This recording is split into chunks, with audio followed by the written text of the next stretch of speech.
माननीय श्री राजकुमार जी रोज साहब को लेकर के 30 मार्च के दिन संसद के अंदर माननीय श्री अमित शाह जी के द्वारा राजकुमार जी के ऊपर जो असंसदीय भाषा का उपयोग किया गया है, उसका हम आदिवासी परिवार और पूरा देश का आदिवासी उनसे ये कहना चाहता है कि महोदय हमें नक्सलवाद की परिभाषा बताएं और नक्सलवाद क्या होता है वो बताएं।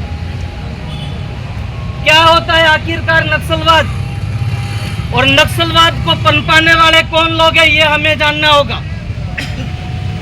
आखिर इस देश के अंदर नक्सलवाद कहां से पनप रहा है, नक्सलवाद की स्थिति कहां से बन रही है।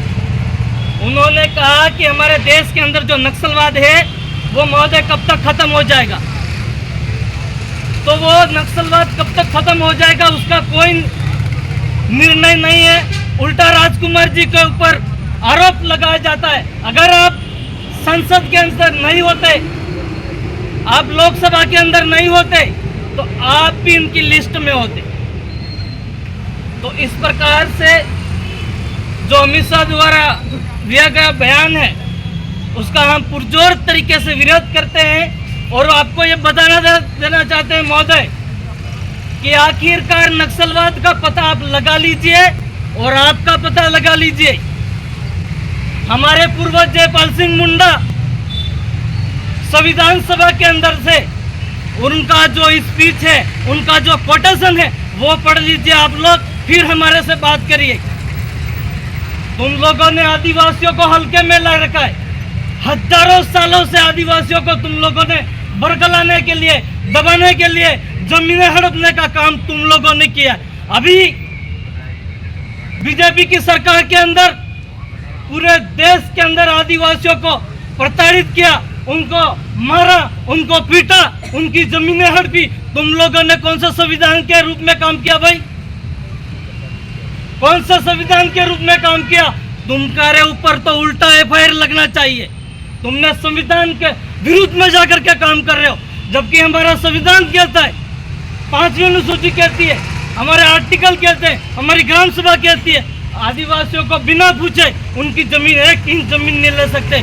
तुम हमारे बड़ी महफिलों से और हमारे बड़े क्या बोलते हैं, हमारी जमीनें, फसल को नष्ट कर दे रहे हो और हमारे को कह रहे हो तुम नक्सली हो। तो पहले अपने गिरेबान के अंदर झांको, आखिर हम कौन है? हम आदिवासी है, रियल ओनर ऑफ इंडिया, इस देश का मूल मालिक। और फिर अपने आप में देखो हम लोग कौन है, फिर हमारे ऊपर टिप्पणी करो। और आपकी जो ये गलतफहमियां है, आने वाले समय के अंदर बिल्कुल इसका जवाब बखूबी से दिया जाएगा। इसका आप निश्चिंत रहे, कोई दो राय नहीं है। और अभी असम के अंदर चुनाव है, उसमें हमारे गृह मंत्री जी कह रहे हैं तुमको गाय देंगे, तुमको बकरी देंगे, तुमको भैंस देंगे। हमको क्या पागल समझ रखा है? गाय, भैंस, बकरी, मुर्गे, ये फलाने डिंगे हमको लगे क्या तुमको? अरे जरूरत पड़े तो हमारे से ले लो, तुम्हारे पास पालने भी नहीं, कहाँ से दोगे? तुम्हारे पास है ही नहीं, कहाँ से दोगे? हमारे पास सारी चीजें हैं। हमको हमारी 5वीं अनुसूची के अंदर जो प्रावधान है, हमारे पैसा कानून के अंदर जो प्रावधान है, वो के वो दरअसल पे लागू कर दो। बाकी तुम्हारी खोखली बातों से हमें कोई वो नहीं है। इन्हीं बातों के साथ में आप सभी भाइयों से निवेदन करना चाह रहा हूँ कि आने वाले समय में राजकुमार जी ने वैसे डंका बजा रखा है और बचा कुचा है, वो भी आने वाले समय में ऐसा बजाते हैं इनके कभी नाम ही नहीं लेंगे। इन्हीं बातों के साथ में बातें बहुत सारी है, जितनी बातें करें उतनी कम है। तो मैं एक शायरी के माध्यम से कह देना चाहता हूँ कि ना इतराओ इतना बुलंदियों को छूकर, तुम्हारे पहले बहुत से बादशाह हुए हैं। जहाँ होते थे शहंशाहों के महल, आज उनके मकबरे हैं। तो ज़्यादा इतराना अच्छी बात भी नहीं है। सभी साथियों को जोहार।